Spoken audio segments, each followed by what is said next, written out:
दोस्तों, अपने फ्यूचर को और बेहतर और सुरक्षित बनाने के लिए इन्वेस्टमेंट बहुत ज़रूरी होता है। आज ज़्यादातर लोग इन्वेस्टमेंट के प्रति काफ़ी सजग हो चुके हैं और वो सही इन्वेस्टमेंट की तलाश में रहते हैं। आपने कई तरीके के इन्वेस्टमेंट सुने होंगे जिनसे लोग ठीक-ठाक रिटर्न ले लेते हैं और इन्वेस्टमेंट के लिए लोग ज़्यादातर share market, mutual funds, SIP और प्रॉपर्टी पर काफ़ी भरोसा करते हैं। लेकिन हर इन्वेस्टमेंट का अपना एक ड्रॉबैक होता है।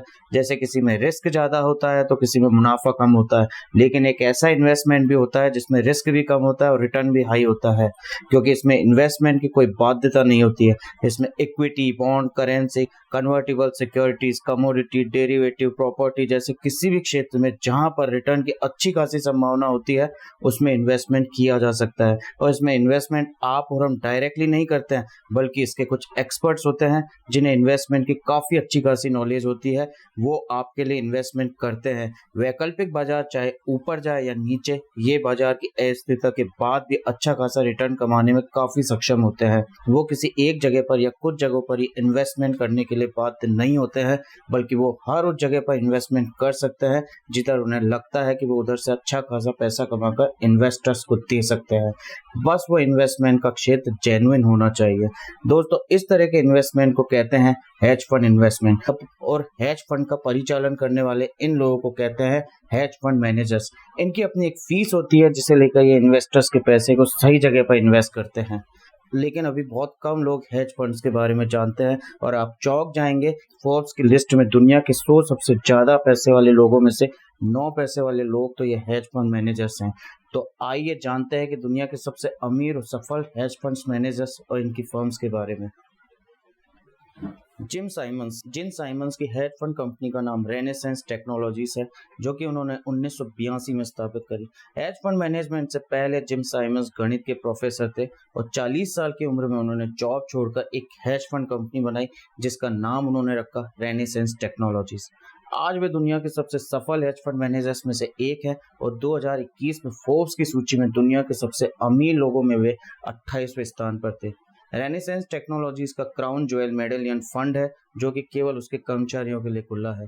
इसने पिछले 30 वर्षों में काफी शानदार प्रदर्शन किया है। मेडेलियन फंड ने 1966 से अब तक 66.1% का रिटर्न कमाया है, जिससे कि निवेशकों ने हेज फंड फी चुकाने के बाद करीब 39.1% का रिटर्न कमाया। इनकी ट्रेडिंग फर्म आज करीब $50 बिलियन की संपत्ति का प्रबंधन करती है और जिम साइमंस की टोटल नेटवर्थ करीब $24.4 बिलियन है। रे डेलियो। अब बात करते हैं दुनिया के अगले सबसे अमीर हेज फंड मैनेजर रे डेलियो की। रे डेलियो ने 1975 में अपने 2 बेडरूम के अपार्टमेंट से एक हेज फंड कंपनी की स्थापना करी जिसका नाम था ब्रिज वाटर एसोसिएट्स। आज करीब 40 साल बाद ये हेज फंड कंपनी दुनिया के सबसे अमीर हेज फंड्स में से एक है, जो कि करीब $154 अरब का प्रबंधन करती है। फोर्ब्स के अनुसार 2021 में रे डेलियो $16.9 बिलियन नेटवर्थ के साथ फोर्ब्स की सूची में 36वें स्थान पर थे। कार्ल आइकन अमेरिका के तीसरे सबसे बड़े हेज फंड मैनेजर हैं। इनकी कुल संपत्ति करीब $16.4 बिलियन है।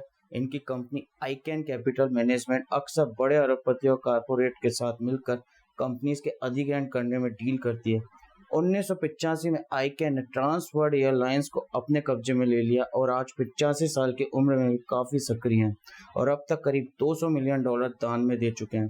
कार्ल आइकन फोर्ब्स की लिस्ट में 43वें स्थान पर हैं। केन ग्रिफिन शिकागो की हेज फंड कंपनी सिटाडेल के संस्थापक हैं, जिसकी स्थापना उन्होंने 1990 में करी। उनकी कंपनी लगभग $39 बिलियन की संपत्ति का प्रबंधन करती है। ग्रिफिन वॉल स्ट्रीट पर सबसे बड़ा बाजार बनाने वाली फर्मों में से एक सिटाडेल सिक्योरिटीज के मालिक भी हैं। 2021 में उनकी कुल संपत्ति करीब $16 बिलियन थी और फोर्ब्स की सूची में 47वें स्थान पर है। Steve Cohen hedge fund company Point72 asset management के संस्थापक हैं, जो कि करीब $20 बिलियन की संपत्ति का परिचालन करती है।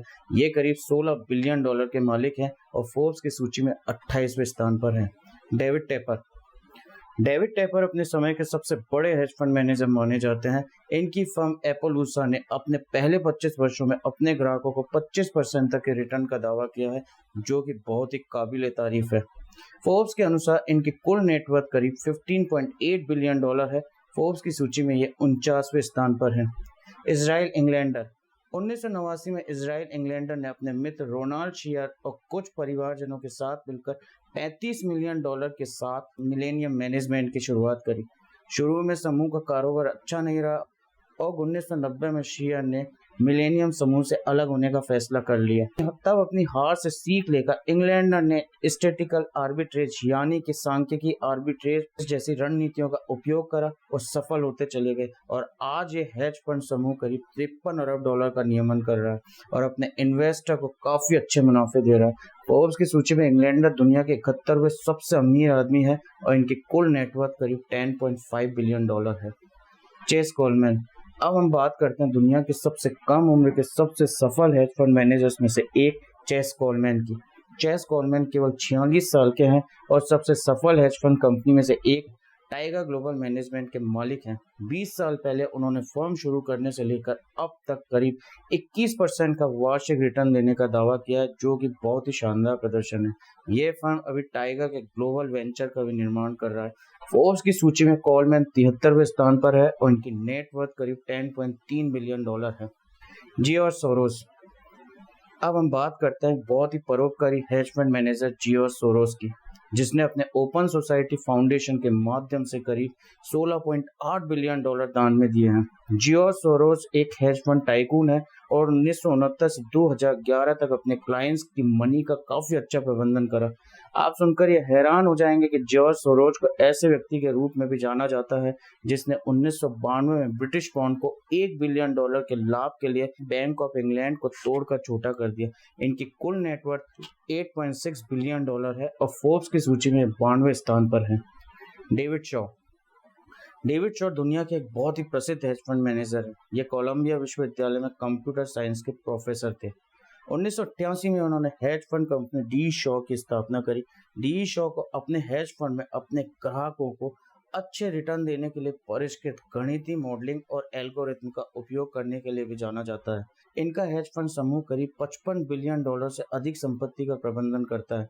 डेविड शॉ की नेटवर्थ करीब $7.5 बिलियन है और फोर्ब्स की सूची में ये 117वें स्थान पर है।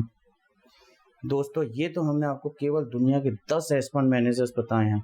अगर आप फोर्ब्स के अमीरों की लिस्ट में देखेंगे तो दुनिया के 400 सबसे अमीर लोगों में से केवल 25 अमीर तो हेज फंड मैनेजर्स हैं।